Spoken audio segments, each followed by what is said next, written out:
오늘은 머신러닝 그리고 딥러닝 되게 빠른 리뷰를 하는 시간이에요. 왜냐하면 제 수업이 반드시 모든 것을 알고 있지 않는 학생들이 올 가능성이 있는 거로 한 2번 정도 수업은 머신러닝, 딥러닝 기초를 말씀드릴 생각입니다. 그래서 이미 수업을 들으신 분들은 아주 편안하게 구경을 해주시면 되겠고, 혹시 조금 기초가 부족하다 싶으신 분들은 이제 열심히 들어주시면 되겠습니다.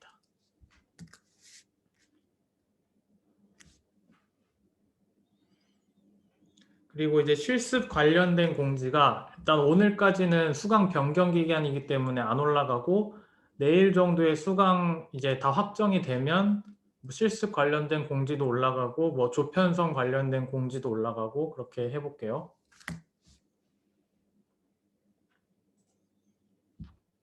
제가 이 강의를 만들 때 이제 많이 참고한 강의가 있어요. 유튜브에 가시면 이렇게 생긴 분이 강의를 많이 올려놨어요.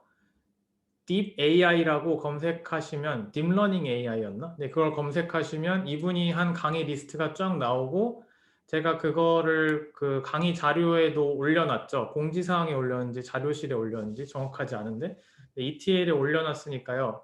심심할 때 하나씩 보시면 돼요. 되게 괜찮습니다. 막 7, 8분짜리로 되기 때문에 잠자기 전에 하나 정도 들어주시면 아주 편안하게 따라갈 수 있는 강의 스타일입니다. 자, 머신러닝, 기계학습이라고 불리죠.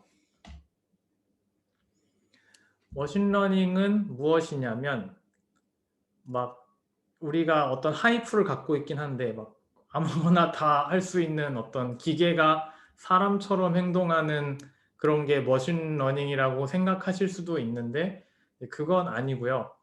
머신러닝은 간단히 말해서 어떤 알고리즘입니다. 알고리즘. 제가 컴퓨팅 기초 수업에서도 다뤘는데 알고리즘이라 함은 컴퓨터가 따라갈 수 있는 논리적 스텝, 컴퓨터가 따라갈 수 있는 하나의 조리법, 레시피 같은 거예요. 그래서 그런 알고리즘의 한 종류가 기계학습류의 알고리즘, 그런 게 이제 기계학습입니다. 알고리즘의 일종이죠. 근데 어떤 알고리즘이냐면 데이터를 통해서 배우는 알고리즘이에요.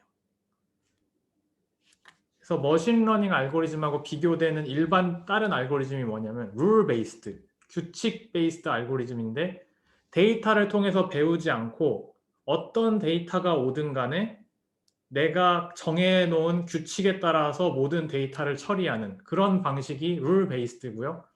우리가 보통 프로그래밍을 짤 때 컴퓨팅의 기초 수업이든 다른 수업이든 프로그램을 짤 때 대부분 룰 베이스드로 짭니다.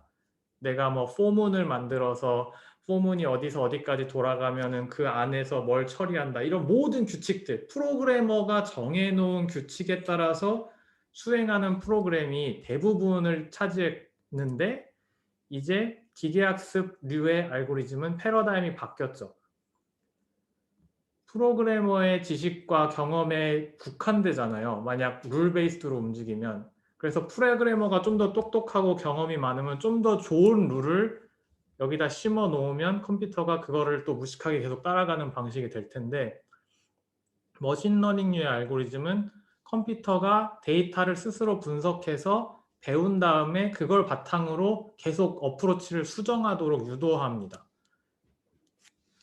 그래서 뭔가 파워풀한 느낌이 나고 기계가 상당히 똑똑해 보이는 이제 효과가 탄생하죠. 왜냐 어프로치가 바뀌는 게 보이잖아요, 옆에서. 그죠? 자, 그래서 데이터를 통해 배워서 뭘 할 거냐 결국 어떤 것을 예측해 볼 거고 그다음에 디시전 메이킹도 해볼 수 있습니다. 그런데 되게 중요한 것이 뭐냐면 아주 좁은 특정 문제만 풀 수 있도록 디자인된 알고리즘입니다. 그러니까 막 사람이 행동하는 걸 미미킹한다. 이거는 지금 영역에 포함이 안 돼요, 기본적으로. 머신러닝 알고리즘이라 함은 아주 잘 정의된 아주 좁은 특정 문제를 풀 수 있도록 알고리즘을 만들 텐데 그 알고리즘을 만드는 방식이 데이터를 통해서 배우고 어프로치를 조금씩 수정할 수 있게 만드는 알고리즘인 겁니다. 그러니까 우리가 생각하는 흔한 프로그램 짜는 그 사고방식하고 크게 다르지 않아요. 갑자기 막 모든 문제를 풀 수 있는 이제 기적적인 일이 일어나고 그런 건 아닙니다. 자, 그럼 피처라는 단어가 이제 또 나오네요. 피처라고 하면 저희가 데이터를 집어넣잖아요. 그럼 데이터를 컴퓨터 입장에서 받아서 배워야 되는데 그냥 무턱대고 배우는 게 아니라 어떤 피처, 그러니까 어떤 특성, 데이터의 특성 값들이 있습니다. 예를 들면 사람 데이터를 넣는다. 그럼 사람의 나이가 하나의 피처가 되고 사람의 뭐 성별 하나의 피처가 되고 사람의 전공 뭐 이런 게 하나의 피처가 되고 등등등 여러 가지 특성을 나타낼 수 있는 특성을 뽑아낸 게 피처들입니다. 이건 마치 우리가 사람을 통해서 배울 때도 똑같아요. 우리가 그냥 어떤 사람에 대한 인상을 가질 때 필요한 것들이 피처가 좀 있잖아요. 그냥 쓱 훑어보는 것뿐만 아니라 어떤 사람의 나이 정보, 뭐 이름 정보, 뭐 출신 지역 정보, 뭐 학력 정보 등등등 피처들을 통해서 저희도 어떤 사람에 대한 어떤 감을 갖죠.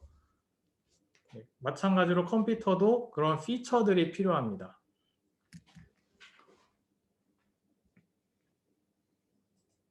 그리고 어떤 피처를 정의하냐에 따라서 컴퓨터가 다른 식으로 배울 수도 있겠죠. 어떤 피처가 더 중요하다라고 우리가 랭킹을 매길 수도 있겠고 등등등등 컴퓨터가 어떤 식으로 배울 거냐라는 걸 우리가 세팅해 줄 수 있습니다.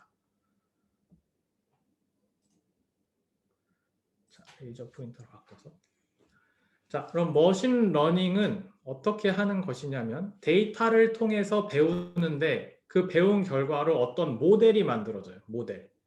모델이 현재 나의 어프로치입니다. 그 모델은 계속해서 조금씩 변화해요. 학습을 시킴에 따라 변화하는데 어쨌든 결과물로 나오는 게 모델입니다. 데이터를 통해 모델을 산출하고 그 모델을 적용해서 결과값을 내는 것입니다. 그럼 모델을 산출하는 단계인 모델 학습 단계가 있을 거고 산출된 모델을 갖고 테스트를 하는 테스팅 단계가 있을 거예요. 이 두 가지 단계로 머신러닝은 나뉘게 됩니다. 자, 모델 트레이닝을 어떻게 하느냐에 따라서 러닝의 이름이 달라요. 러닝의 여러 가지 종류가 있는데 학습할 때 넣는 데이터의 형태에 따라서 여러 가지 종류로 나뉩니다. 첫 번째, supervised learning, 지도 학습이라고 번역되는 것인데 데이터가 어떤 식으로 이루어져 있냐면 데이터 X, 뭔지 모르는 데이터가 있고 그것에 대해서 레이블, 정답이 같이 주어집니다. 예를 들면 제가 고양이 사진을 X라고 치고 X는 어떤 사진을 제공해 줬어요. 그 다음에 나의 문제가 이 사진이 고양이가 있는지 없는지를 판별하는 것이다 라면 레이블에는 고양이입니다, 아닙니다가 표시되겠죠. 그래서 X는 사진, Y는 고양이다, 아니다. 이런 정도의 정답, 내가 알고자 하는 정답이 표시됩니다. 그럼 머신러닝 알고리즘이 X가 들어갔을 때 어떤 X가 Y인지를 계속 보는 거죠. 아, 이게 고양이가 있는 사진이네. 이게 고양이가 있는 사진이네. 또 다른 사진을 보면 아, 이런 류의 사진들은 고양이가 없구나 하고 계속 반복적으로 보는 거예요. 어떤 사진들이 고양이가 있다고 말하는지 어떤 사진이 고양이가 없다고 말하는지 계속 보고 배우고 보고 배우고 하면서 나중에는 임의의 X를 넣으면 아, 얘는 고양이가 있네 없네 이런 식으로 판별을 하도록 트레이닝이 됩니다. 이게 지도학습이에요. 답이 있는 데이터를 주고 학습시키는 게 지도학습입니다. 그 다음에 semi-supervised learning, 반지도 학습인데요. 이게 되게 현실적인 러닝 중에 하나예요. 왜냐하면 이 답 내는 거 있잖아요. Y. 이 답을 원래 누가 냅니까? 사람이 다 매치시켜 놔야 되잖아요.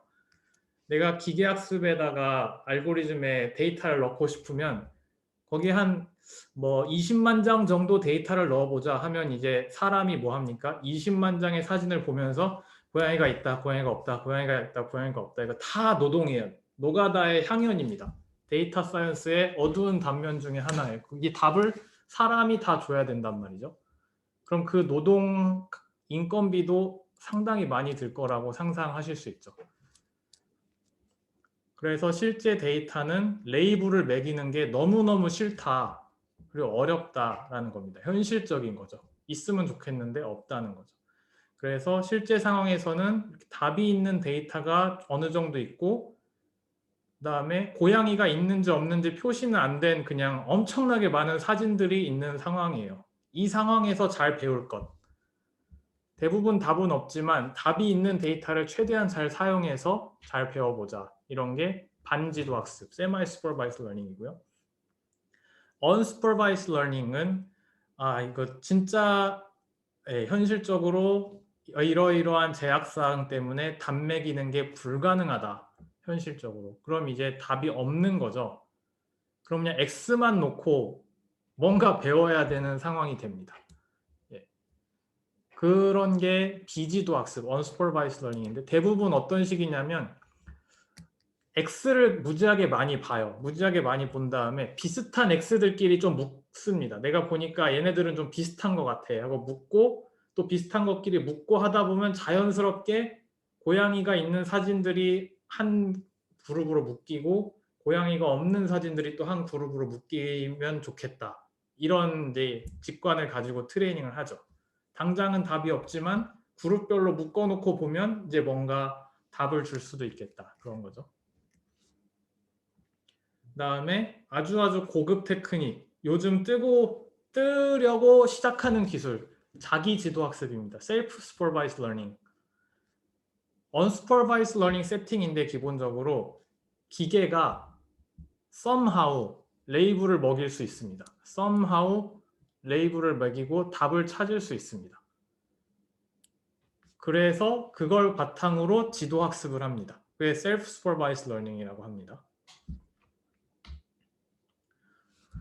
자, 그래서 어쨌든 트레이닝은 어떤 식으로 하냐면 모델이 곧 알고리즘일 텐데 X가 나왔을 때 Y를 제대로 찾는 식으로 트레이닝을 하게 될 겁니다. X가 들어왔을 때 올바른 Y를 찾도록. 그래서 알고리즘 종류는 다양해요. 뭐 decision tree, support vector machine 등등등, 뭐 deep learning 등등등등 여러 가지가 있는데 어쨌든 목표는 X가 들어갔을 때 그에 맞는 정답 Y를 찾는 것입니다. 이런 다양한 알고리즘들에 대해서는 머신러닝 수업을 들으면 배우실 거예요. 알고리즘들마다 장단점이 있고 그거에 따라서 어떤 문제는 어떤 알고리즘을 쓰는 게 좋다. 이런 이제 가이드라인들이 있겠죠. 그걸 머신러닝 수업을 들으면서 파악을 해주시면 되고요. 자, 그럼 모델이 트레이닝 됐으면 얘가 진짜 제대로 되는지 아닌지 테스팅을 할 수 있어야겠죠. 그럼 테스팅은 어떻게 하냐면 트레이닝 때 쓰지 않았던 데이터, 내가 학습할 때 전혀 본 적이 없는 데이터 X-를 넣습니다. 그래야 공정하잖아요. 기출문제 다 풀었는데 기출문제 중에서 하나 뽑아서 시험 보면 그거는 사실 거의 잘 볼 확률이 높지만 그게 아니라 어느 정도 틀어서 본 적이 없는 문제를 내야 내 실력을 제대로 판가름할 수 있듯이 모델 테스팅도 이렇습니다. 제대로 테스팅했다고 불리려면 학습 데이터랑 별개의 데이터를 테스트 데이터셋으로 마련해서 그 셋에서 테스팅을 해야 합니다. 그래서 그때 Y-를 잘 찾을 수 있느냐를 테스팅 해봅니다. 그래서 테스트 액큐러시라고 막 중간에 이런 단어들이 나오는데 그런 것들은 다 테스트 셋에서 한 겁니다. 트레이닝 데이터셋, 테스트 데이터셋. 예를 들면 이 트레이닝 데이터셋이 전체 데이터의 80%, 테스팅은 전체 데이터의 20% 이런 식으로 우리가 데이터셋을 구분한 다음에 트레이닝도 하고 테스팅도 하고 그런 일을 하게 됩니다. 자, 그러면은 여러 가지 러닝 종류 중에 저희가 이번에 관심이 있는 것은 슈퍼바이스 러닝입니다. 지도 학습이죠. 그냥 심플합니다. 저희가 앰비언트 A라는 토픽 하에서 어떤 러닝들을 다뤄 나갈 텐데 가장 많이 발전하고 전진한 토픽이 슈퍼바이스 러닝이기 때문에 이거를 앰비언트 AI에 적용하는 게 가장 현실적인 방안이죠. 아직 클라우드에서도 제대로 연구가 안 된 거를 섣불리 엣지에 가져와서 막 하려고 시도하는 게 약간 어불성설이 되니까 저희는 가장 유명하고 가장 많이 쓰이고 있는 어프로치인 지도학습을 포커싱합니다. 지도학습의 예시들을 이렇게 보면요. 예를 들면 부동산 시세를 예측하고 싶다. 네, 그럼 정말 좋겠죠.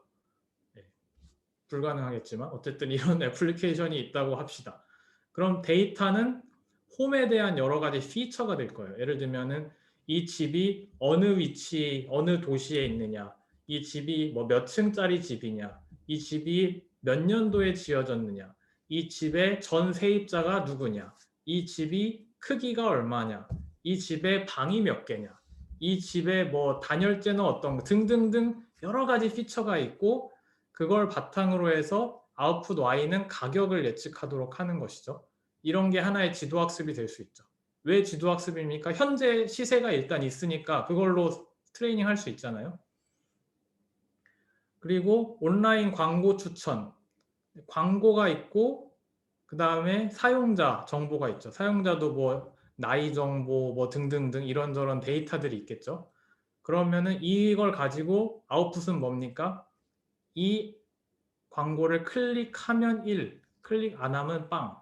그래서 1010 가지고 트레이닝을 잘해서 앞으로 어떤 광고를 추천할지 생각해 볼 수 있겠죠. 포토 태깅, 자동 태깅을 할 수 있겠죠. 이미지가 있으면 그 중에서 뭐 이 이미지에 예를 들면 고양이가 있으면 태그 해시태그로 고양이를 단다든지 뭐 그런 어프로치를 취할 수 있는데 뭐 1000개 정도의 태그 그 후보가 있다고 치고 그 중에 하나든 두 개든 세 개든 알아서 고르는 어프로치가 있을 수 있고 음성 인식, 오디오 파형이 들어오는데 그거를 특정 텍스트가 정답이 되는 거예요. 파형이 들어왔는데 문자, 글자가 정답이 돼서 정확하게 내가 의도한 글자대로 읽어내는가 그걸 테스트할 수 있고 기계 트랜슬레이션, 코리안을 넣는데 내가 의도한 영어가 나오는가 이런 거 할 수 있고 그다음에 뭐 자율주행 이런 거는 사실 되게 어려운 거 중에 하나인데 3D 정보가 있습니다. 3D 뭐 카메라 2D RGB 뎁스 카메라 정보 아니면 뭐 레이더 정보 아니면 라이다 정보 등등 3D 정보를 가지고 특정 오브젝트 내가 예를 들면 차를 디텍션하고 싶다. 그럼 차들이 어디에 있는지 다 파악해서 차에다가 3D 박스를 쳐주는 거죠. 그러면 그 차가 나로부터 얼마나 떨어져 있고 뭐 어느 높이에 있고 그런 3D 코디네이트이 다 나오게 되는 그런 3D 오브젝트 디텍션 문제 중에 하나입니다. 이런 다양한 응용 분야가 있고 여러분이 생각하는 많은 문제들이 지도학습의 범위에서 해결될 수도 있습니다. 그래서 지도학습의 데이터로 두 가지 형태의 데이터를 넣어 볼 수 있을 텐데요. 구조화된 데이터 첫 번째, 두 번째 구조화되지 않은 데이터입니다. 구조화된 데이터라는 것은 심플하게 이거예요. 테이블로 정리할 수 있느냐? 테이블로 이렇게 정리될 수 있느냐? 그럼 테이블에 여기 축에 다 뭐가 있습니까? 피처. 다 피처가 있습니다. 피처 종류를 이렇게 표시를 해주고 이 다음 테이블에 뭐가 있습니까? 피처들의 값들이 표시되어 있습니다. 이런 식으로 테이블로 정리가 가능한 뭐 반드시 2D일 필요는 없겠지만 테이블로 정리가 가능해서 그럼 이렇게 구조화가 되어 있는 건 엑셀처럼 다룰 수 있다는 얘기죠. 엑셀 표처럼 뭐 X축, Y축 행렬 프로세싱 하면 간단하게 되는 그런 종류의 것입니다. 구조화된 데이터. 그럼 비구조화된 건 뭐냐면요. 그냥 날 것이에요. 날 것. 우리가 생각하는 자연에서 나온 날 데이터. 훨씬 어렵겠죠. 어떤 거냐면 우리가 말하면 마이크가 녹음한 파형 있잖아요. 이게 피처가 뭐예요? 몰라요. 뭐가 피처인지 몰라요. 일단 예를 들면 이런 것들을 이제 전문가들이 피처로 바꾸려고 노력할 때 이런 거 있거든요. 피크들 간의 시간 거리가 얼마나 있다. 뭐 이런 피처들을 막 의도적으로 만듭니다. 왜냐면 이걸 그대로 분석하면 카오스니까 제대로 구조화를 하려는 노력들을 전문가들이 하는데 어쨌든 이 파형 자체는 비구조화된 데이터, 뭔지 모르겠는 데이터이죠. 그리고 이런 이미지, 사진, 이것도 그냥 비구조화된 데이터죠. 이게 피처가 뭡니까? 뭐가 뭔지 잘 모르겠죠. 근데 이것도 뭐 피처들을 뽑으려는 노력들이 있습니다. 뭐 직선이 어디 엣지들이 어디에 있느냐, 뭐 각각의 색깔 값들은 어떻게 되느냐 등등등 이런 것도 구조화하려는 노력들이 있었고요. 그다음에 텍스트 데이터, 이것도 진짜 어려운 데이터죠. 구조화되어 있지 않은 데이터. 근데 이것도 구조화시키려는 노력이 있었겠죠. 뭐 동사, 명사 등등등 이런저런 구조화시키려는 노력이 있을 거고. 그래서 저희는 실생활의 문제를 풀 때 이 비구조화된 데이터를 대부분 맞닥뜨리게 되기 때문에 이 비구조화된 데이터를 어떻게 처리할 수 있느냐가 상당히 큰 관심사였고, 이 구조화된 데이터를 처리하는 알고리즘들이 옛날부터 많이 개발이 되었는데도 불구하고 머신러닝이 생각보다 빛을 못 발하다가 최근에 들어서야 빵 뜬 이유가 이 비구조화된 데이터를 처리해서 답을 낼 수 있게 되는 딥러닝이라는 기술이 나오면서부터 머신러닝이 빛을 발하게 된 것입니다. 그래서 why deep learning? why deep learning? 예전 어프로치들은 실생활에 비구조화된 데이터를 처리하고 답을 내기 위해서 어떻게 했느냐. 이걸 일단 그대로 뭘 할 수가 없어요. 너무 컴플렉스하기 때문에. 그래서 이 비구조화된 데이터로부터 사람이 생각하기에 직관적으로 이런 피처들을 뽑으면 왠지 괜찮을 것 같아 라는 직관들을 가지고 피처들을 열심히 정리해 놨어요. 그래서 그런 것들을 가지고 논문을 쓰기 시작한 거죠. 이런 식으로 피처를 뽑으면 머신이 잘 트레이닝 돼. 그럼 다 나중에 아니야, 그거 말고 또 다른 식으로 피처를 구성하면 더 잘 트레이닝 돼. 이런 식의 피처 엔지니어링이 상당히 중요한 시대가 있었습니다. 그래서 unstructured된 데이터를 structured된 데이터로 바꾼 다음에 우리가 머신러닝에서 배울 뭐 심플한 딥러닝 말고 심플한 머신러닝 알고리즘을 통해 이제 아웃풋을 예측하는 게 이제 초반의 대세였다는 말이죠. 근데 이때 되게 중요한 게 뭡니까? 도메인 날리지가 있어요. 도메인 날리지. 내가 머신러닝의 전문가지만 음성 파형 데이터를 어떻게 처리하는지 모른다. 그럼 나는 음성 신호 처리를 바탕으로 된 머신러닝을 할 수 없는 거예요. 머신러닝 알고리즘만 갖고는 할 수가 없는 거죠. 그래서 unstructured 데이터를 structured로 바꾸기 위해서는 음성 자체의 전문가가 필요했던 겁니다. 그리고 이미지, 컴퓨터 비전 하면 컴퓨터 비전 자체의 전문가가 필요해서 딱 보면 아는 거죠. 아, 이런 종류의 사진들은 피처를 뭐뭐를 뽑으면 될 거야 라고 알려주면 이제 머신러닝 전문가는 아, 그렇구나, 땡큐 하고 그 구조화된 데이터로 뭔가 분석해서 처리하고 그런 식의 패턴이 있었어요. 도메인 날리지가 상당히 중요했었던 시절이 있었습니다. 물론 지금도 중요해요. 근데 예전엔 더 중요했다는 거죠. 딥러닝으로 오면서 살짝 이 부분이 무색해졌어요. 딥러닝의 파워는 뭐냐면요. 이 비구조화된 데이터를 그냥 넣습니다. 그냥 넣는다. 그냥 넣으면 어떻게 되는지 모르겠지만 답이 그냥 나온다. 그런 겁니다.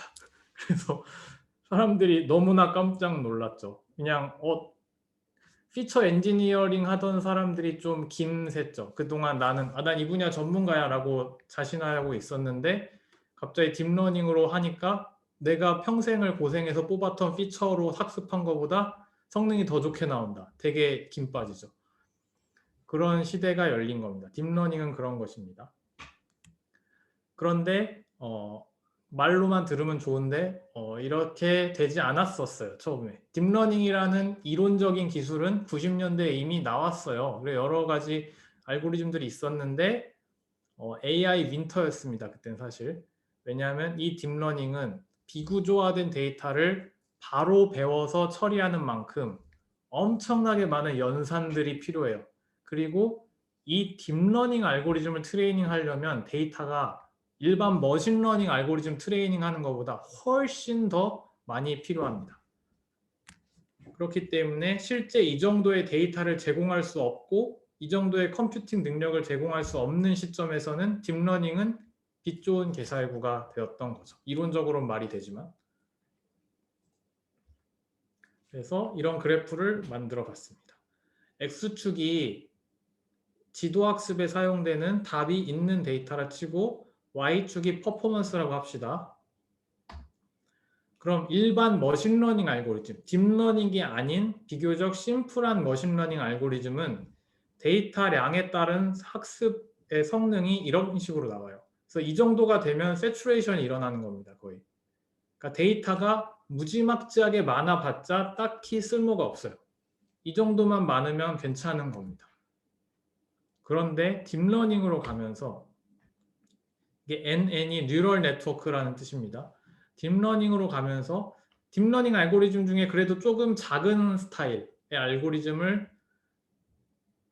구현했다. 그러면은 여기까지는 비슷해요. 여기까지는 성능이 비슷한데 혹은 더 나쁠지도 몰라요. 그런데 데이터량이 많아지면 많아질수록 성능 갭이 조금씩 벌어지기 시작합니다.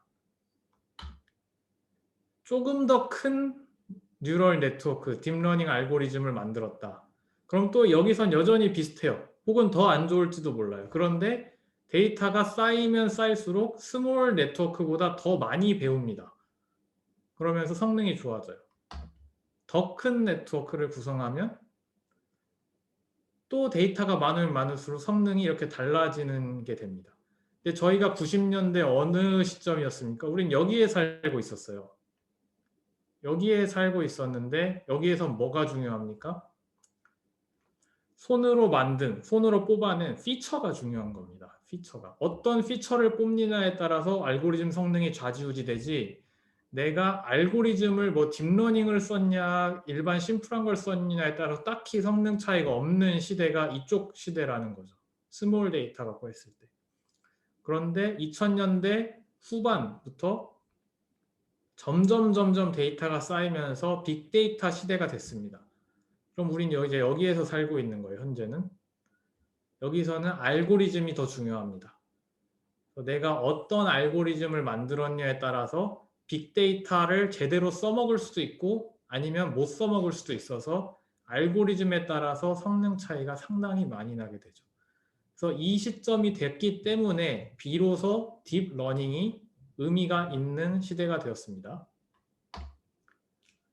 그래서 이 모든 것은 뭐에 기인한다? 컴퓨터 사이언스의 발전에서부터 기인한 겁니다. 이론적인 거는 20년 전에 이미 나오고 30년 전이군요. 네.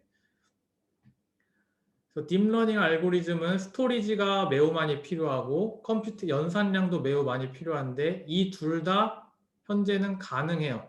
예전엔 가능하지 않았어요. 현재는 가능한데 뭐 때문에 가능하냐면 클라우드 컴퓨팅 기술들이 디스트리뷰트 컴퓨팅, 뭐 패러렐 컴퓨팅 이런 기술들이 발달하면서 가능해졌습니다. 그래서 우리는 이제 실질적으로 현재는 그냥 비구조화된 데이터를 그냥 넣고 somehow 알고리즘을 잘 트레이닝 시키면 결과가 나온다는 거죠. 근데 스트럭처럴 데이터는 여전히 중요합니다. 그래서 진짜 전문가가 되려면 이걸 하이브리드로 섞을 수 있는 안목까지 갖추면 정말 좋겠죠.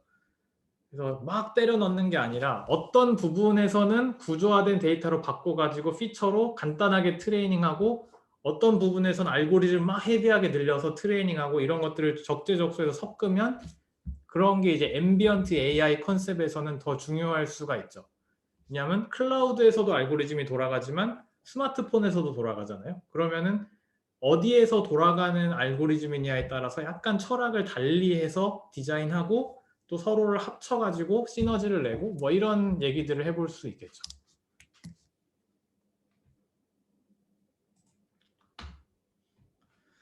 자, 그럼 딥러닝은 왜 성능이 좋습니까? 딥러닝은 어떻게 비구조화된 데이터에서 답을 냅니까? 하고 물어보시면 아주 러프하게 설명을 드리면 딥러닝은 기본적으로 여러 개의 계층으로 이루어져 있어요. 그래서 데이터가 처음에 딱 맞닥뜨리는 레이어 인풋 계층이 있고 그게 여러 계층을 통과하면서 처리되고 하다가 마지막에 아웃풋 레이어를 통과하면 아웃풋이 나옵니다. 근데 레이어가 많으면 많을수록 더 딥하다고 하거든요.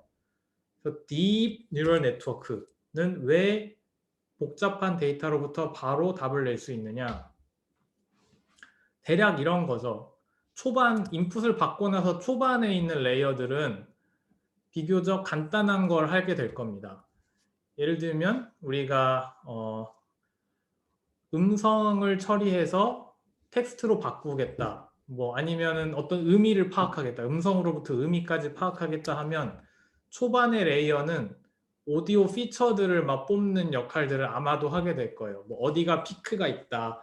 피크 간의 거리는 뭐가 있다. 그런 아주 단순한 피처들을 계속 뽑게 될 거고 아니면 뭐 그 다음에는 점점 이 피처로부터 뭘 도출합니까? 문자들 하나하나를 도출하는 식을 그 다음 레이어들이 왠지 하게 될 것 같다. 직관적으로 봤을 때. 그렇게 하고 조금 더 레이어가 뒤로 가면 이제 단어들을 짜맞추는 역할을 아마 하게 될 것이고 여기서 한 번이 아니라 몇 번 더 뒷레이어로 가면 어구들, 어절들을 맞추는 작업을 하게 될 것 같고 조금 더 가면 이제 문장을 조합하는 방식. 그래서 되게 복잡한 단계인데 레이어를 그냥 늘리면 조금씩 처리를 해나가면서 뭐 사람이 세포에서 시작했다가 뭐 점점점 뭐 장기를 조립하고 사람을 만들어 가는 식의 어프로치들을 취하게 될 것 같다라는 겁니다. 같다. 이게 정확하게 어떻게 동작하는지 모르죠. 그래서 explainable AI도 하나의 연구 분야입니다. 직관적으로는 이렇게 이해하시면 편합니다. 그래서 태스크가 복잡할수록 더 많은 레이어가 필요하다라는 게 기본적인 정설이죠. 자, 스케일. 많으면 많을수록 좋다 뭐 이런 거죠. 데이터는 많으면 많을수록 좋다. 실생활에선 제한이 돼 있지만 어쨌든 이론적으로는 데이터가 많으면 더 많은, 더 좋은 성능이 나올 수 있습니다. 그리고 컴퓨테이션, 우리가 가지고 있는 서버의 컴퓨팅 능력이 세면 쓸수록 좋다. 이게 되게 현실적인 얘기인데요. 왜냐하면 우리가 실제 이런 알고리즘류를 개발하는 게 막 수리적으로 풀어서 개발하는 게 아니라요. 일단 선진의 지혜를 물려받아 논문을 설치하고 이런 알고리즘이 좋을 것 같다라고 해서 트레이닝을 시켜요.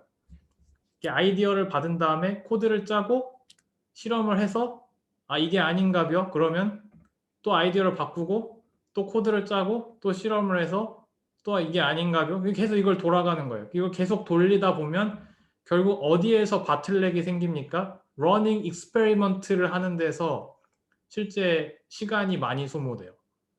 그럼 나에게 아이디어는 100만 가지인데 하나 실험 돌리는데 일주일씩 걸린다. 네, 그러면 저는 40 몇 개의 아이디어만 1년에 테스트해 볼 수 있겠네요. 그죠? 그러니까 괴물같이 큰 회사들이 계속 성능을 퍼포먼스를 내고 영세한 사람들은 이제 뭘 해볼 수가 없는 빈익빈 부익부 상황이 벌어질 수밖에 없어요. 컴퓨팅이 능력이 센 게 실생활에서 현실 세계에서 더 많은 연구 결과를 내게 만듭니다. 이거 알고리즘 쪽에서도 좀 더 빠르게 실행될 수 있도록 좀 더 빠르게 학습이 될 수 있도록 약간의 변화들이 있었는데요. 뭐 하나만 언급을 하면 액티베이션 펑션이라는 게 있는데 이거 몰라도 돼요. 좀 이따 얘기할 거예요. 시그모이드라는 게 웰루로 바뀌는 큰 계기가 있었는데 대충만 말씀드리면 시그모이드 같은 경우에 값이 클 때 미분값이 거의 0이어서 트레이닝이 빨리 안 돼요. 되게 정체되는 느낌이 있는데 웰루는 값이 커도 미분값이 0이 아닙니다. 그래서 그레디언트 디센트라는 방법으로 트레이닝 할 때 더 유리합니다. 그래서 좀 더 정확하고 빠른 엑스큐션을 돕는다라는 거고요. 이거는 좀 이따 얘기할 거니까 걱정하지 마시고. 자, 이제 딥러닝이나 머신러닝에 대한 개괄적인 설명을 마쳤습니다. 그럼 이제 하나의 케이스를 가지고 조금 더 수리적으로 한번 들어가 보도록 하겠습니다. 자, 로지스틱 리그레션입니다. 뭔가 로그를 사용할 것 같은 냄새가 나는 리그레션이죠. 이게 뭐냐면요. 아까 말씀드렸던 그 고양이 맞추는 문제 있잖아요. 그거를 한번 예시로 들어서 얘기해 볼게요. 바이너리 클래시피케이션입니다. 어떻게 하냐면 고양이가 있으면 1, 고양이가 없으면 0이라는 답을 내놓고 인풋은 어떤 사진이 들어가겠네요. 그죠?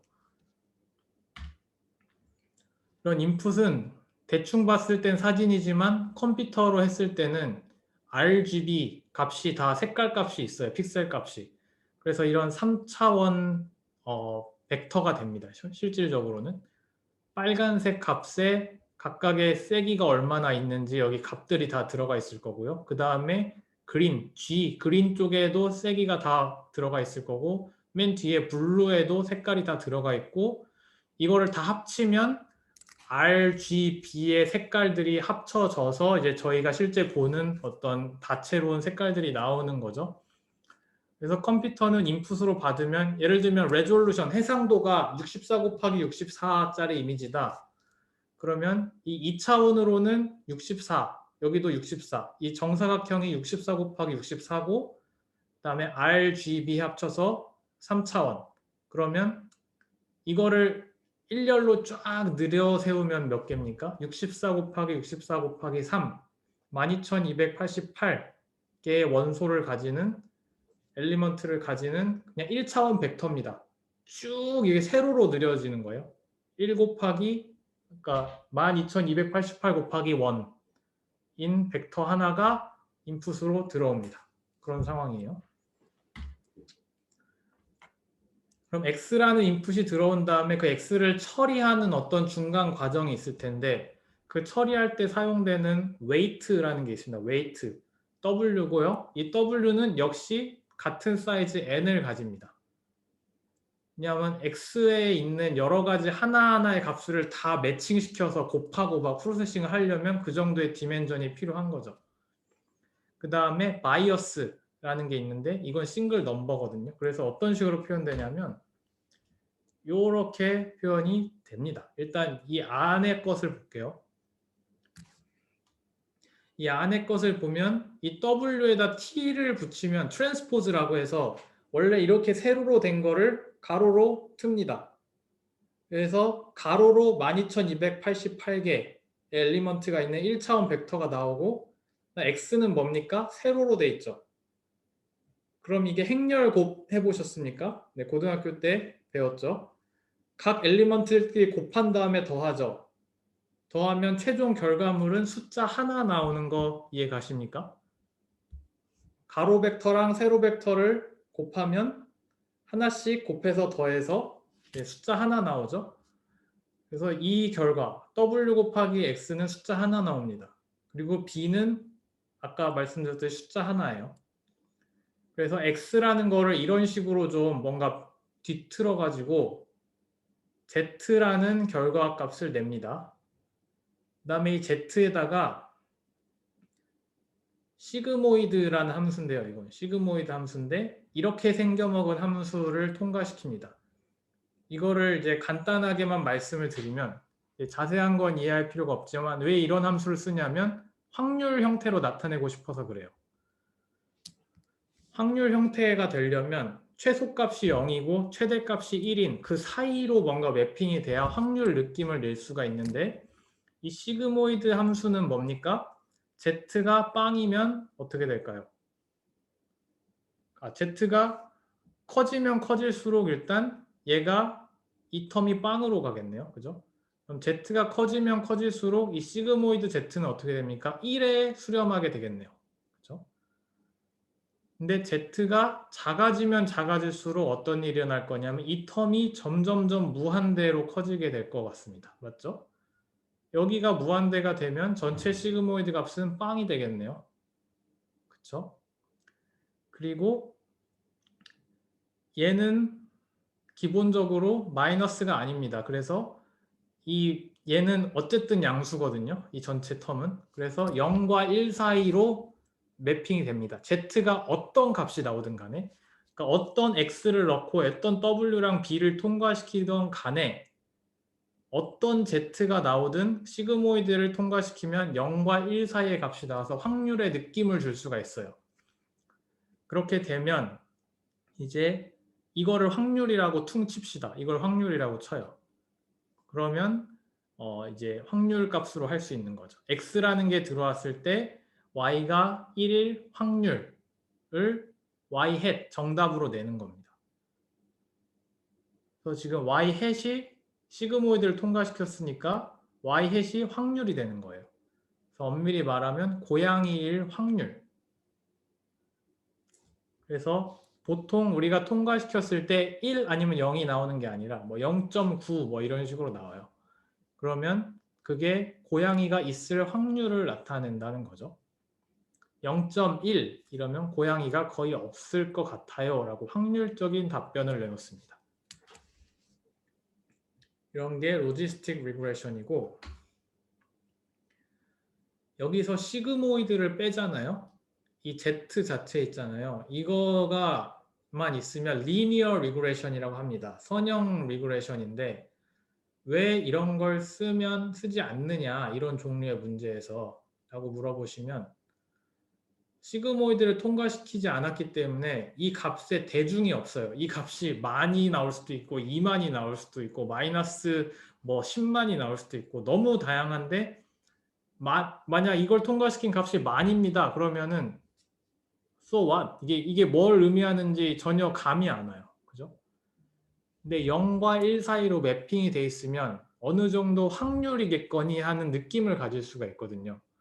그래서 리니어 리그레션을 쓰지 않고 이런 종류의 클래시피케이션 문제에서는 확률 형태로 변환시키기 위해 로지스틱 리그레션을 씁니다. 시그모이드를 통과시키는 리그레션을 씁니다.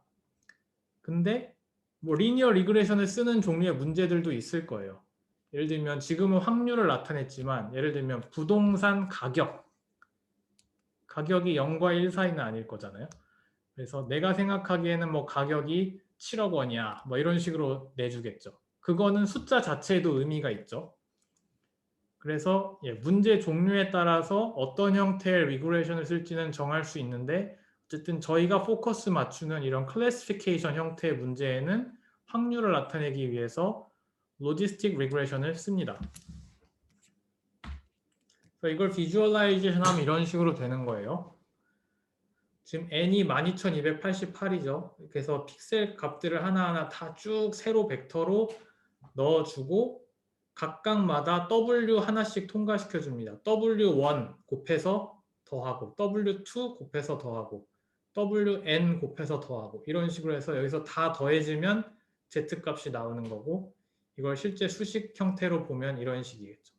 WT는 이런 모양, X는 이런 모양, 곱하기 하면 싱글 밸류가 나오고 여기다 B, 싱글 밸류를 더하면 Z도 싱글 밸류가 나오고, 이 밸류 값을 시그모이드를 통과시켜서 0과 1 사이의 확률을 얻습니다. 그럼 y 햇은 확률입니다. 고양이일 확률. 네. 자, 그럼 이런 식으로 y 햇까지 구했어요. 내가 생각하는 정답. 컴퓨터가 현재 생각하는 정답을 이런 식으로 구했어요. somehow w가 있고 b가 있다고 쳤을 때. 그럼 저희가 학습할 때 목적이 뭐겠어요? w랑 b를 최대한 좋은 값으로 맞춰서 어떤 x가 들어오든지 나의 정답, 나의 예측값인 y 햇이 실제 정답인 y랑 최대한 비슷하게 만드는 게 저희의 목적이겠죠. 그래서 이를 위해서 지도학습이니까 이런 식으로 데이터를 받아옵니다. x라는 데이터와 이거에 대한 정답, 이건 진짜 정답이에요. 1, 0, 1 또는 0이겠죠, y는 여기서. 이거를 뭐 저희가 m개 정도의 데이터를 가져왔다고 칩시다. 그래서 m개 정도의 데이터가 나에게 학습 용도로 주어졌을 때 나의 목표는 어떤 xi에 대해서도 yi에 대한 햇을 구할 텐데 이게 yi랑 최대한 비슷해야 됩니다. 이게 내 트레이닝의 목적이에요. 그렇죠? 그러면은 그 다음으로 이렇게 목적을 정했으면 그 다음에 우리가 또 정해야 될 게 뭐냐면 내 알고리즘이 내놓은 이 y 햇이 어느 정도로 부정확하고 어느 정도로 정확하냐라는 걸 측정할 수 있는 척도가 필요합니다. 나의 결과가 얼마나 안 좋으냐 라는 걸 측정할 수 있는 척도가 필요한데 이걸 로스 펑션이라고 해요. 로스 펑션. 로스 펑션은 하나의 데이터에 대한 정답 y와 나의 정답 예측 값인 y 햇을 가지고 이런 이상하게 생긴 식으로 나타냅니다. 네.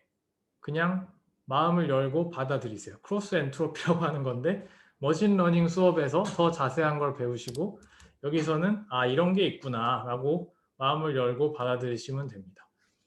근데 우리가 대충 생각해 봤을 때 좋을 것은 이해를 대충만 하고 넘어가자면 어쨌든 로스 펑션은 정답과 실제 예측값이 크면 클수록 로스 펑션 값이 커져야 돼요. 그리고 정답을 정확하게 맞췄다면 빵이 돼야 돼요. 그럼 한번 해볼까요? y가 정답이 빵이었어요. 정답이 빵이었습니다.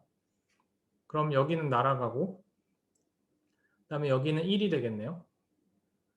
자, 그럼 이제 로그 1-y 햇이 남았는데 y 햇이 1로 가면 갈수록 어떻게 됩니까? 점점 내려가겠죠. 그래서 대충 이런 식으로 이해를 해볼 수 있겠습니다. 자, 그리고 거꾸로 y가 1일 때도 똑같이 대입해보면 대충 그래프를 그려보시면 대충 우리가 이해하고 넘어갈 수 있어요. 그래서 정답이 0이든 1이든 y 햇이 그거에 근접했을 때 로스 펑션 값이 내려간다라는 겁니다. 그리고 자, 로스 펑션은 데이터 하나에 대한 그 부정확함의 척도인데요. 실제로 우리는 데이터가 m개 있잖아요. 그러면은 m개 전체 데이터의 로스 펑션을 평균 낸 값을 코스트 펑션이라고 정의하고 이 코스트 펑션의 값을 최소화하는 방향으로 알고리즘을 트레이닝하게 될 겁니다. 그래서 J가 코스트 펑션, 그리고 여기에 이 코스트 펑션에 영향을 주는 인자가 뭐 있습니까? 내가 현재 가지고 있는 웨이트랑 B, 이 W랑 B를 적절하게 트레이닝 시켜야 됩니다. 이거를 최소화하기 위해서. 이게 저희가 가지고 있는 문제입니다. 이 문제를 풀어야만 해요. 어떻게 풀지 아직 모르죠. 어쨌든 우리가 최소화하고자 하는 목적은 이겁니다. 이거를 최대한 0에 가깝게 줄이고 싶다. 코스트 펑션을 줄이고 싶다라는 겁니다. 목적까지 이해가 가셨죠? 근데 이제 갑자기 만약 다른 분야에서 넘어오신 분들이 있으면 우리가 생각하기에 좀 직관적인 로스 펑션이 뭐 이런 종류가 있어요. 내 정답은 이거고 원래 정답은 이건데 그거 사이를 그냥 단순하게 값을 뺀 다음에 뭐 음수가 나올 수도 있으니까 제곱을 해가지고 이거를 평균 내면 그래도 좀 괜찮은 로스 아닌가요? 이것도 말이 되잖아요. 왜냐하면 서로 다르면 다를수록 값이 커지지 않습니까? 이걸 민 스퀘어 에러라 그래요. 스퀘어를 한 다음에 평균 냈다 그래서. 왜 이거를 안 쓰냐면 방금 로지스틱 리그레션 같은 문제에서는요. 시그모이드라는 괴상망측한 함수를 통과시킵니다. 그렇게 되면은 만약 코스트 펑션을 이런 식으로 제곱을 해놓잖아요. 그러면은 코스트 펑션이 미분이 잘 안 돼요. 미분이 잘 안 되면 저희가 쓰고자 하는 어떤 특정 그레디언트 디센트라는 방법을 통해서 답을 찾을 수가 없습니다. 그래서 이런 형태의 문제에서는 시그모이드가 기본적으로 지수 함수잖아요.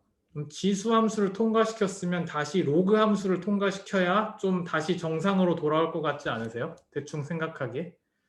그래서 그런 형태로 로스를 만들어야 제대로 미분도 되고 미분이 돼야 그레디언트 디센트로 답도 구할 수 있다는 거죠. 한번 실제로 대입해서 해보세요. 이거를 미분을 제대로 하기 위해 심혈을 한번 기울여 보시면 아, 이래서 크로스 엔트로피를 쓰는구나 라고 이해가 갈 수 있을 것 같습니다.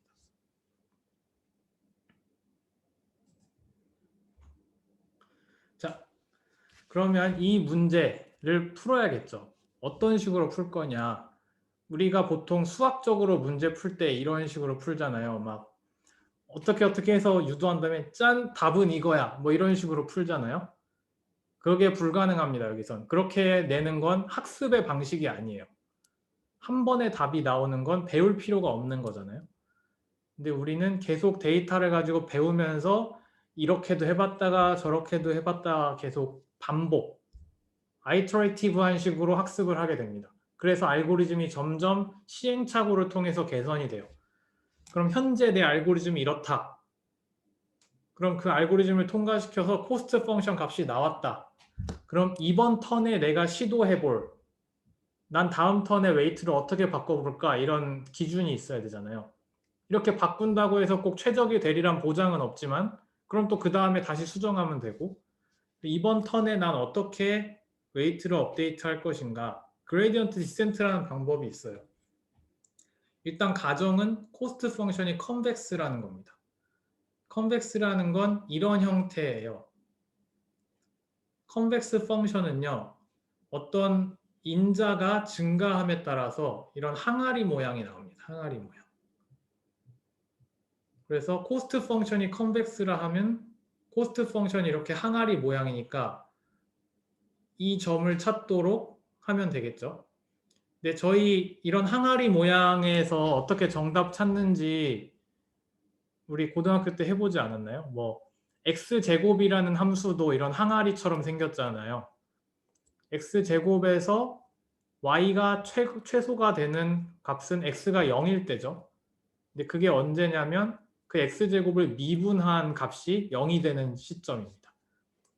왜냐하면 여기가 지금 기울기가 빵이 되잖아요. 기울기가 빵이 되는 시점이 최소값이 위치한 곳이죠. 그럼 기울기가 0보다 크면 여기에 있다는 뜻이잖아요. 그럼 기울기가 0보다 크면 이 다음에 전 뭘 시도해 봐야겠습니까? 웨이트를 줄여야겠죠. 그래야 좀 여기로 가겠죠.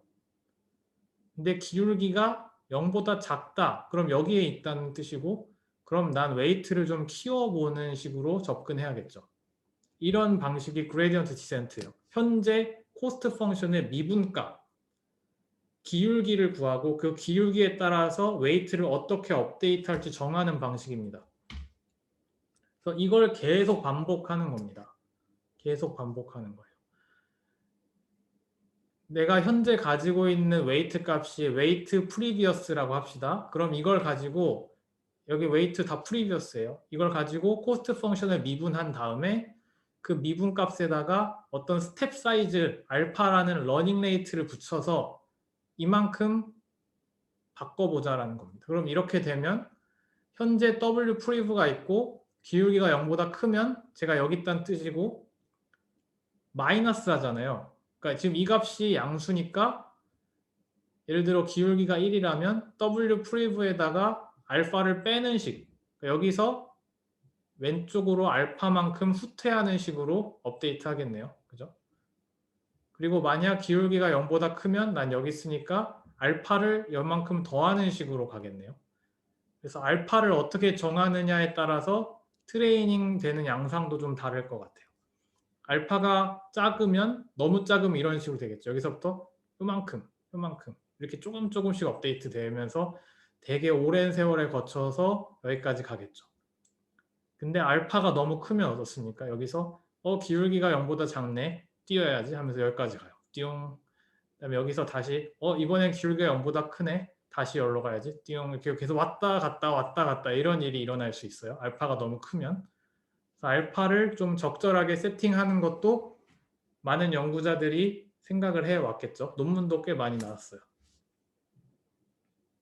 그리고 뭐 이런 생각도 들지 않아요? 최대한 답에 근접하면 근접할수록 알파 값을 좀 줄이는 게 좋겠다. 왜냐하면 지금 여긴 되게 민감한 시점이잖아요. 민감한 시점인데 알파가 여기서 커지면은 큰일 나요. 막 한 번에 여기까지 튈 수도 있으니까.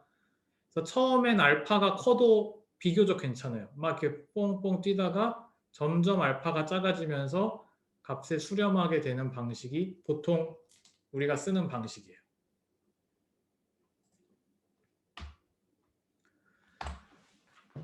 자, 근데 문제가 있습니다. 로스 펑션, 코스트 펑션을 어떻게 W로 미분하죠? 그 값은 뭘까요? 뭐 이런 게 있죠. 디바이드 앤 컨커, 체인 룰 이런 거 들어보셨습니까? 체인 룰이라 함은 제가 최선을 다해서 써보면 예를 들면 아 되게 힘드네. 자, 네. y를 x로 미분하는데 x랑 y랑 뭔가 관계가 없어 보이고 좀 복잡한 거예요. 그럼 어떤 식으로 하냐면 중간에 하나의 값을 넣습니다. z.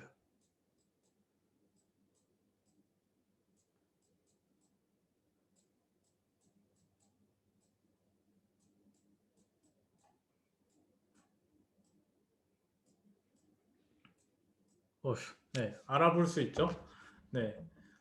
그래서 y를 x로 미분한 값은 중간에 하나의 중간 파라미터가 있어서 y를 z로 미분한 거에다가 z를 x로 미분한 것을 곱한 것과 같다. 이런 게 이제 체인 룰이거든요. 그래서 y를 x로 바로 미분하기 힘든 경우에 나중에 z랑 y가 뭔가 관련이 있는데 미분하기 쉽네 이게. 그리고 또 z랑 x도 관련이 있는데 이건 미분하기 쉽네. 이런 경우에 이걸 따로따로 구한 다음에 곱하면 됩니다. 이런 게 체인 룰이에요.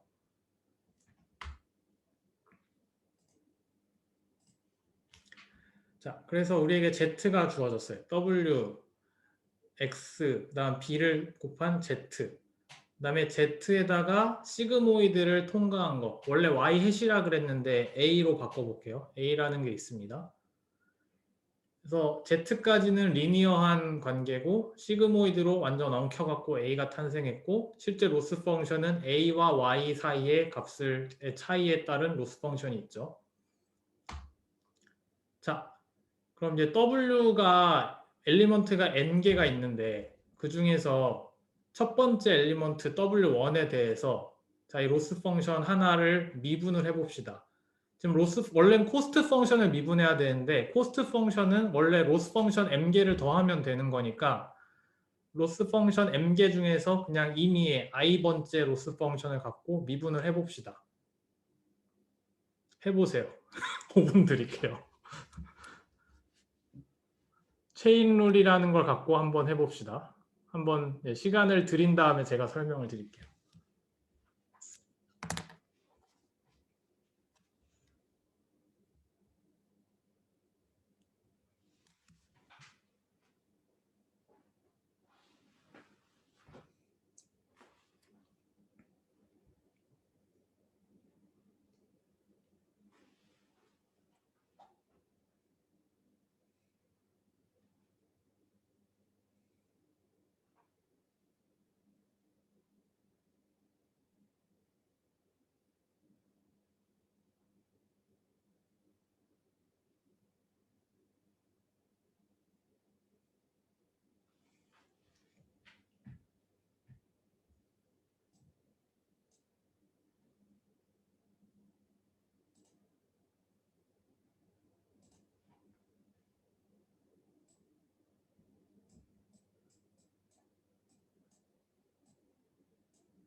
고등학교 수학을 까먹은 분들을 위해서 힌트를 하나만 드리면 로그 x라는 함수를 x로 미분하면 x분의 1입니다.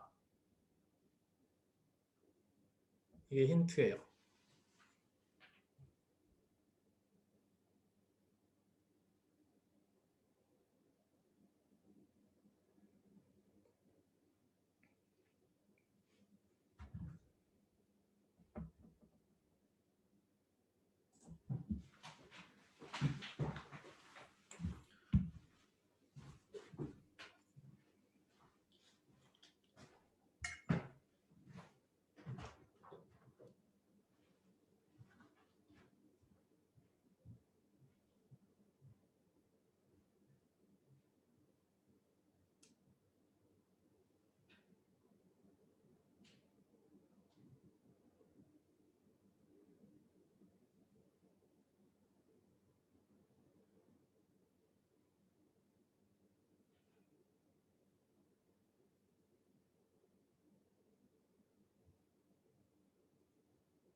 자, 이제 어느 정도 머리를 좀 굴려 보셨나요?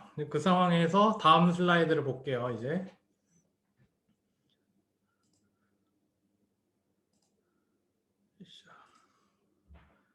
네, 다음 슬라이드를 보면 네, 이걸 원래 구하고 싶었던 거고 네, 체인 룰을 씁니다. 중간에 Z를 가지고 체인 룰을 썼습니다. 자, 그럼 Z랑 W 사이는 되게 간단해요. 왜냐하면 W 곱하기 X 플러스 B가 Z니까 Z를 W로 미분하면 X만 남거든요.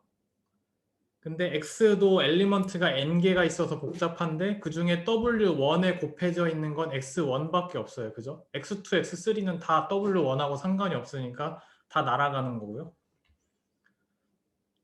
그래서 얘는 되게 간단하게 구할 수 있고 이제 얘가 또 복잡하니까 얘를 A로 나누고 또 A를 Z로 하는 식으로 체인룰을 한 번 더 들어갑니다. 그리고 나서 그럼 이제 각각을 사실 미분해서 구할 수 있게 돼요. 그래서 세 번째 거 이 부분은 x1으로 나오고요. 왜냐하면 아까 말씀드렸듯이 z는 y 곱하기 x 플러스 b니까. 그 다음에 z를 a로 미분하려면 a를 z로 미분하려면 지수함수를 미분해야 돼요. 지수함수를 미분해야 되는데 제가 이걸 다 쓰기가 좀 애매한데 한번 뭐 인터넷을 찾아보시든 해서 한번 해보세요. 되게 어렵진 않아요, 사실. 어렵진 않아요. 그냥 분모가 있고 분자가 있는데 지금 분모에 우리가 미분하고자 하는 이상한 게 들어가 있잖아요. 그럼 분모의 제곱분의 1 하고 분모를 미분해야 되거든요. 그런 식으로 하나씩 하나씩 가다 보면 답이 나오고 또 하나의 힌트는 지수함수 이스포넨셜 z를 미분하면 그냥 이스포넨셜 z가 자체가 나옵니다. 그래서 그것도 하나의 힌트니까 그거 두 개를 사용해서 계산을 하시면 이런 형태로 나타낼 수 있습니다. 그 다음에 이 맨 왼쪽에서 힌트는 로그 a를 미분하면 a분의 1이 된다. 그래서 이거를 가지고 계산하시면 이런 형태가 나오고요. 한번 유도해 보세요. 저는 사실 오늘을 넘어가면 수학을 쓸 일이 평생 없을 것 같긴 한데 어쨌든 이때 한번 해보세요. 그래서 이 두 개를 합치면 a-y 형태가 나오고요. 이게 사실 뭐냐면 요거였잖아요, 요거. 그래서 이걸 그냥 DZ라고 간소화시켜서 얘기하겠습니다. 그래서 앞으로 제가 DZ다, 뭐 DA다, DX다 이런 건 다 뭐냐면요. 코스트 펑션을 X로 미분하면 저는 DX라고 나타낼 거예요. 코스트 펑션을 A로 미분하면 DA라고 나타낼 겁니다. 그래서 답이 이렇게 나왔습니다. X1 곱하기 DZ로 나타냈죠. 그러면은 된 것 같은데 실제로는 우리가 코스트 펑션을 미분해야 돼요. 그죠? 코스트 펑션을 미분하고 W 전체로 미분해야 돼요. W1만 갖고 쓸 수 없어요. 그래서 원래는 뭐가 필요하냐면 이거 N개가 다 필요합니다. W1으로도 해보고 W2로도 해보고 WN으로도 해봐서 이 값을 N개를 다 도출해서 벡터 형태로 갖고 있어야 돼요. 미분의 벡터 형태로 갖고 있어야 되는데 그럼 이 각각을 다 구합니까? 라고 물어보시면 안 그래요. 각각을 구할 수도 있지만 그렇게 하면 시간이 너무 오래 걸려요. 컴퓨터로 실제 처리할 때. 그래서 실제로 프로그램을 짤 때는 벡터 형태로 만들어서 벡터로 묶은 다음에 미분을 해버리면 컴퓨터가 그걸 훨씬 더 빨리 처리해 줍니다. 그래서 벡터라이제이션을 합니다. 우리가 지금 M개의 데이터가 있었잖아요. 그리고 하나의 데이터를 처리할 때마다 N개의 웨이트를 통과시켰죠. 그래서 지금 A랑 Y개의 M개의 정답 그리고 M개의 예측 정답을 이제 우리가 갖고 이거 사이를 가지고 DZ라고 표현할 수 있는 거예요. 원래 DZ가 A-Y, AI-YI였는데 이걸 벡터 형태로 표현한 겁니다. 그 다음에 DW는 로스 펑션을 W로 미분한 건데 이런 식으로 나타낼 수가 있습니다. DZ의 트랜스포즈는 DZ가 1 곱하기 M 벡터였으니까 M 곱하기 1 벡터가 될 거고, 또 X는 뭡니까? X 하나, 스몰 x는 N 곱하기 1이었는데 이제 전체 트레이닝 데이터를 다 묶었어요. M개의 데이터를. 그럼 M 곱하기 1짜리가 M개 붙었으니까 N 곱하기 M개의 매트릭스가 나옵니다. 이걸 딱 계산하게 되면 N by 1 벡터가 나올 거고, 그게 바로 DW입니다. 그래서 로스 펑션, 코스트 펑션 하나하나를 W1으로도 미분하고 W2로도 미분하고 W3로도 미분한 것들을 합쳐서 벡터 형태로 나타낸 것이 DW입니다. 실제로는. 그래서 우리는 하나하나를 미분하지 않는다. 프로그램 할 때 그걸 알아주시고요. 소프트맥스 리그레션이라고 하는 건 뭐냐면, 방금은 고양이냐 아니냐를 판별하는 게 문제였는데, 이제 문제를 좀 더 일반화시켜서 이게 고양인지 개인지 물고기인지 뭐 새인지 이런 식으로 여러 개의 클래스 중에 도대체 뭔지를 판별하는 N개의 클래스 중에 뭔지를 판별하는 문제로 바꾼 거예요. 그게 좀 더 일반적인 문제겠죠. 자율주행의 경우에 내 앞에 차가 있는지 사람이 있는지 자전거가 있는지 이런 걸 판별하거든요. 그래서 K개의 클래스가 있을 때 Y-햇은 K개의 엘리먼트를 가져야 해요. K개의 엘리먼트를 가져야 돼요. 그래서 K개의 엘리먼트가 짝짝짝 돼 있으면 그 중에 가장 확률이 높은 것이 1에 가까울 거고 나머지는 거의 0에 가까울 거예요. 그래서 Y-햇이 벡터의 형식으로 나타냅니다. 예전에는 하나의 밸류였는데 K개의 클래스로 가면 벡터의 형태로 나타냅니다. K개 중에 어떤 것의 확률이 제일 높은지 다 알려줘야 되니까. 그래서 Y-햇의 K번째 엘리먼트는 이런 식으로 나타내는데, 이것도 뭔가 확률의 냄새가 나지 않습니까? Z, K번째 클래스의 Z를 가지고 익스포넨셜하게 구한 다음에 전체 다 더한 게 분모로 들어가 있고 분자에는 K에 대해서만 나타나 있네요. 그래서 이것도 다 더하면 1이 되는 어떤 확률의 형태가 될 텐데, 이런 형태로 좀 더 일반적인 K개의 클래스에 대해서 클래시피케이션 하는 거를 소프트맥스라고 합니다. 소프트맥스 리그레션. 그래서 여기에서 로스 펑션은 결국엔 다 비슷한 철학이에요. 그래서 로그를 다시 가져가야겠죠. 왜냐하면 익스포넨셜 함수가 들어가니까. 로그 함수를 가지고 로스 펑션을 만들고 코스트 펑션은 또 비슷하게 만들고 또 미분해가지고 그레디언트 디센트로 답을 구하면 됩니다. 서머리는 리니어 리그레션은 확률을 리턴하지 않아요. 그래서 아웃풋이 뭘 의미하는지 알기가 어렵습니다. 그래서 클래시피케이션 문제에서는 로지스틱 리그레션을 써요. 확률 값을 나타내기 위해서. 그러기 위해서 뭘 통과시키냐면 시그모이드 펑션을 통과시킵니다. 그리고 로스 펑션은 크로스 엔트로피로 나타냅니다. 컨벡스 함수로 나타내기 위해서. 그리고 웨이트는 반복적인 방식으로 업데이트합니다. 한 번에 답을 딱 내는 방식이 아니라 계속 시행착오를 거치는 식으로 업데이트하고, 이때 사용된 용어가 그레디언트 디센트와 러닝 레이트입니다. 그리고 체인 룰이 쓰입니다. 그레디언트를 구하기 위해서. 그리고 실제 그레디언트가 벡터 형태로 나오고 여러 개의 그레디언트를 구해야 될 텐데, 그걸 한 번에 구하기 위해서 벡터 형식으로 나타내면 컴퓨터가 잘 처리해 줍니다. 그리고 소프트맥스는 K개의 좀 더 일반적인 클래시피케이션 문제를 풀 때 용이합니다. 자, 이제 딥러닝으로 가면서 수업을 마칠게요. 자, 딥러닝은 방금 로지스틱 리그레션에서는 레이어 하나 통과한 거거든요. 근데 그걸 레이어 여러 개로 증가시키면 딥러닝이에요. 그러니까 대단한 건 아닙니다.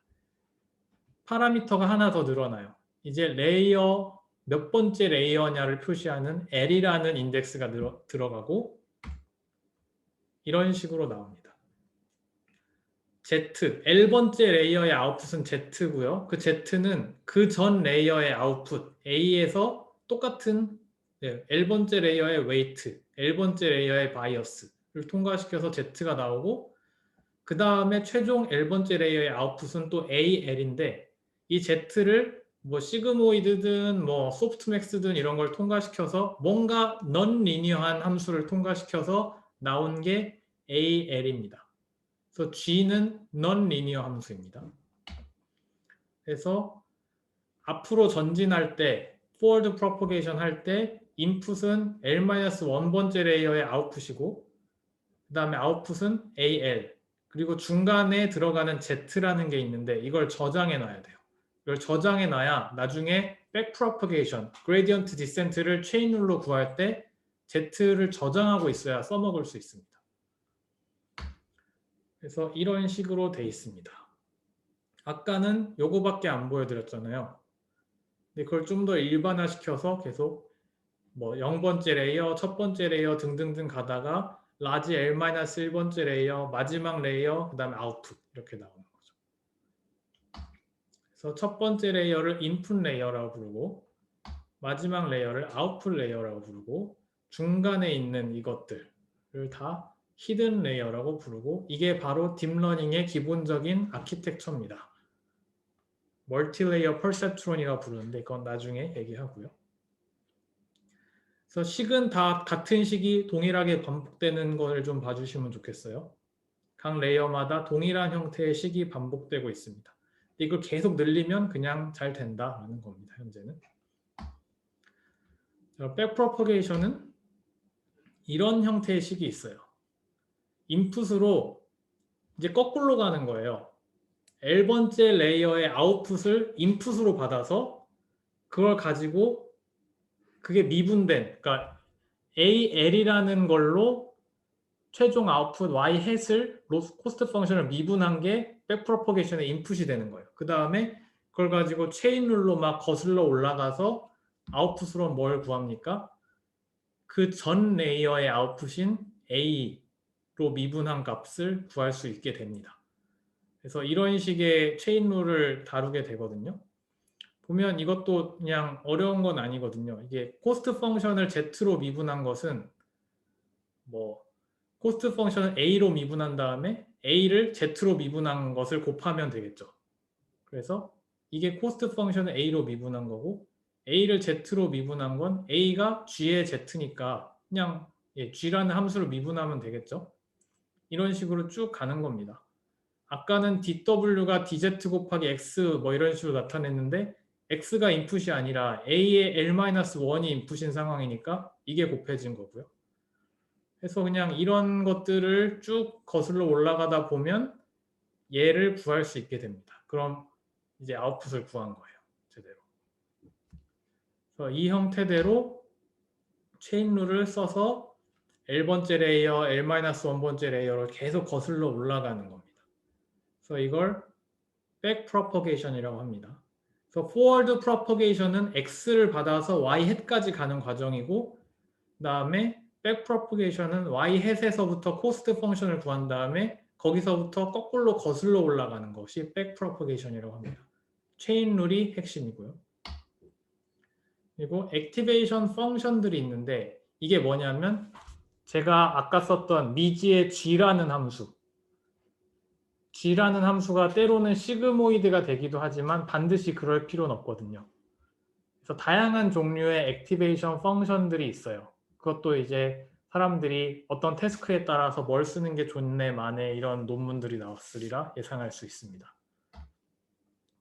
가장 유명한 거 시그모이드 함수 우리가 봤던 거. 그래서 Z에 대해서 0과 1 사이에 값을 줍니다. 그래서 아웃풋 레이어, 특히 확률을 아웃풋으로 내고 싶을 경우에 아주 유용한 함수입니다. 그런데 좀 안 좋은 것 중에 하나는 그레디언트가 너무 빵에 가깝게 돼요. 보시면은 인풋이 좀 커지거나 인풋이 좀 작아지면 미분값이 거의 빵이 된단 말이죠. 그러면은 내가 한 번에 전진을 하고 싶은데 스텝 사이즈에 따라서 전진을 하고 싶은데 미분값이 거의 작으니까 한 번에 업데이트할 때 많이 업데이트가 안 돼요. 그러면은 업데이트 속도가 느린 거죠. 그럼 트레이닝 하는데 오래 걸리겠네요. 그죠? 그런 단점이 있고 10H라는 것은 얘를 약간 밑으로 내린 거예요. 시그모이드 함수를 이렇게 약간 좀 밑으로 내렸습니다. 그래서 -1하고 1 사이로 아마 나올 겁니다. 근데 얘가 좋은 것은 평균이 0에 가깝다. 이제 그게 약간 좋은 거죠. 그럼 왜냐하면 0에 가까우면 이제 0에 가까운 것들은 연산할 때 부담이 없거든요. 0이 된 것들은. 근데 얘는 지금 0인 게 막 중간에 이런 큰 값들이 대부분인데 우리는 0이 아웃풋으로 나오기 때문에 좀 더 간단하게 계산할 수가 있고, 근데 뭐 시그모이드랑 똑같이 양옆으로 가면 그레디언트가 또 빵이 된다. 그래서 이것도 좀 안 좋은 거다라는 거죠. 자, 그리고 이제 등장한 함수가 이게 언제 등장했는지 정확하게 기억이 안 나요. 렐로 함수라는 게 있는데 0과 z의 max입니다. 그럼 이런 형태거든요. 평소엔 계속 0이다가 그 z가 0보다 클 때는 그냥 일자로 증가한 함수인데 얘가 요즘 그냥 거의 많이 쓰이는 액티베이션 함수예요. good for hidden layer라고 되어 있네요. 히든 레이어 쪽에 그레디언트가 좀 필요한데 그 그레디언트가 뭐 값이 좀 커도 네, 그냥 그레디언트가 주어지니까 값이 계속 1로 주어지니까 그러면서 0보다 작을 때는 몽땅 0으로 퉁쳐버리니까 여기에서 비선형성이 주어져요. non-linearity가 여기서 주어지고 여기서는 리니어하게 그레디언트가 주어지는 형태입니다. 근데 이렇게 되면 너무 이쪽 왼쪽 부분에 그레디언트가 다 빵으로 가면 좀 트레이닝 할 때 안 좋을 수도 있겠다 싶어서 리키 렐로라는 것도 등장합니다. 그래서 이쪽을 약간 기울여서 이런 식으로 나타내면 그레디언트가 빵은 아니다. 뭐 그런 거죠. 그래서 이런 다양한 종류의 함수들이 있는데 실제로 이것들을 이해하는 것은 머신러닝에서 하시면 되고 실제로 우리가 프로그래밍 할 때는 대부분 렐루를 써서 하게 될 것입니다. 그 정도만 알아주시고 렐루가 왜 좋으냐? 그레디언트가 항상 빵이 되진 않는다. 값이 커도. 그 정도를 알아주시면 되겠습니다. 액티베이션 펑션은 비선형성이 있어야 돼요. 왜 그러냐면 원래 우리 레이어 증가시키는 이유는 좀 더 복잡한 걸 표현하기 위해서 레이어를 증가시킨 거거든요. 딥러닝에서. 그런데 만약 액티베이션 펑션이 히든 레이어에서 리니어 펑션이잖아요. 그럼 레이어를 100개를 더해도 결국 다 합쳐서 레이어 하나랑 똑같아요. 사실. 복잡하게 되는 게 전혀 없습니다. 레이어 많이 통과시킨 게 다 말짱 도루묵이 되는 상황이에요. 그래서 중간중간 레이어마다 비선형성을 줘야지 계속 레이어가 증가하면서 더 복잡한 표현이 가능하게 되는 거예요. 그래서 히든 레이어에서는 반드시 non-linear한 함수를 쓰도록 권장하고 있습니다. 근데 액티베이션 펑션을 아웃풋 레이어에서는 리니어하게 쓸 수도 있다. 뭐 부동산 가격 예측하고 할 때는 시그모이드 뺄 수도 있다. 뭐 그런 거죠. 그렇지만 히든 레이어에서는 non 리니어 함수를 쓰셔야 됩니다. 히든 레이어에서는 non 리니어 함수를 써야 모델이 점점 복잡한 표현을 할 수 있습니다. 자, 그리고 그럼 이제 웨이트를 우리가 업데이트하는 것들은 배웠잖아요. 그럼 처음에 값은 어떻게 설정해야 합니까? 라고 또 물어보실 때 처음에 그냥 심플하게 다 빵으로 설정하면 어떨까요? 그 다음에 그레디언트 디센트로 트레이닝 시키면 어떨까요? 라고 물어보시면 다 빵이면 예를 들면 여기가 다 빵이에요. 여기가 다 빵이면 AI도 다 빵이 되겠죠. 아니면 B, 정확하게 다 B랑 값이 같아지겠네요. 그죠? 그래서 A를 다 빵으로 한다는 얘기는 AI의 엘리먼트 값이 다 같다는 얘기예요, 사실. 그러니까 뭔가 우리가 벡터 크기를 n개로 가져갔을 때는 더 다양한 표현을 하고 싶어서 n개의 벡터를 늘어났는데 웨이트를 다 빵으로 하는 순간 그 전에 인풋이 뭐였든 간에 여기가 다 날아가고 이 AI 값이 그냥 비슷해진다는 거죠. 다 같은 값으로. 그럼 그레디언트도 비슷해지고 그럼 다양한 표현을 할 수가 없게 돼요. 그래서 웨이트를 처음에 획일적으로 하나의 값을 주는 것은 많은 벡터, 웨이트를 늘린 의미가 딱히 없어지기 때문에 웨이트를 랜덤하게 이니셜레이션 시켜서 중구난방으로 값이 튜닝 되게 해야 웨이트를 다양한 벡터를 그 많은 노드들 값을 쓰는 것이 의미가 있어지게 된다라는 직관적인 얘기입니다. 그래서 웨이트는 보통 랜덤하게 초기화를 하게 됩니다. 그래서 뭐 이런 식으로 초기화를 하게 된대요. 보통 randn이라는 함수를 쓴 다음에 분산을 뭐 0.01 정도로 해서 대충 이런 식으로 하게 되면 큰 문제는 없다는 겁니다. 마지막으로 하이퍼 파라미터를 하고 마칠게요. 자, 하이퍼 파라미터는 파라미터 튜닝을 위한 파라미터입니다. 파라미터 튜닝을 위한 파라미터.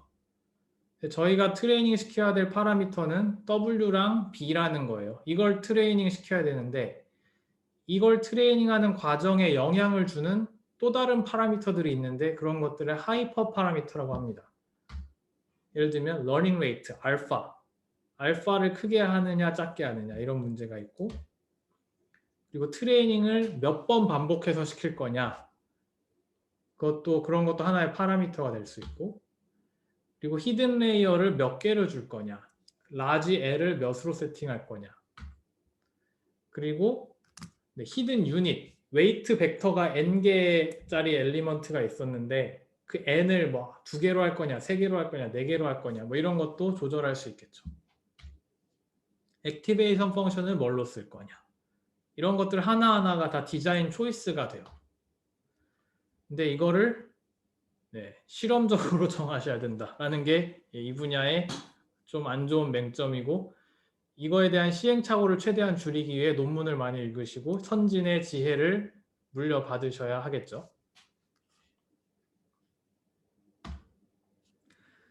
그래서 뭐 이런 하이퍼 파라미터 튜닝도 딥러닝으로 하자 해서 뭐 오토 ML이니 뭐니 이런 것들이 나오는데 그건 더 복잡해요. 더 복잡해요. 딥러닝을 트레이닝하기 위해서 또 딥러닝 알고리즘을 만들자라는 거거든요. 아주 복잡하겠죠. 서머리를 해주자면 로지스틱 리그레션을 여러 개 레이어를 더하면 딥뉴럴 네트워크가 됩니다. 기본적으로. 이런 식으로 일자 레이어를 여러 개 더한 신경망을 멀티레이어 퍼셉트론이라고 기본적으로 얘기를 해요. 신경망 네트워크 중에 한 종류입니다. 그리고 딥뉴럴 네트워크는 인풋, 히든 레이어, 아웃풋 레이어가 있는데 이 히든 레이어가 늘어나면 늘어날수록 더 딥해지는 거고 액티베이션 펑션의 히든 레이어에 있는 액티베이션 펑션은 반드시 비선형이어야 합니다. 왜냐하면 딥러닝의 설계 목적은 더 복잡한 걸 하기 위한 것이고 액티베이션 펑션이 리니어하게 되면 복잡한 걸 할 수가 없습니다. 그리고 웨이트는 랜덤하게 이니셜라이즈 됩니다. 히든 레이어 하나하나에 있는 웨이트 W1, W2, W3 이런 것들이 각각 자신의 기능을 다양하게 하기 위해서는 랜덤한 이니셜라이제이션이 필요합니다. 그리고 하이퍼 파라미터가 무지하게 많고 이것들을 튜닝하는 것은 경험이 좀 필요하다라는 얘기까지 하면서 오늘 수업을 마치겠습니다. 엄청 많은 내용인데 1시간 어쨌든 끝냈습니다. 그럼 다음 시간까지 하면 일단 딥러닝에 대한 기본적인 리뷰를 마치겠고 그 다음 시간에 제가 방금 설명드린 멀티레이어 퍼셉트론을 어떻게 트레이닝 해볼 거냐라는 실습을 한번 해보도록 하겠죠. 그 다음부터 이제 조금씩 고급 내용으로 들어갈게요.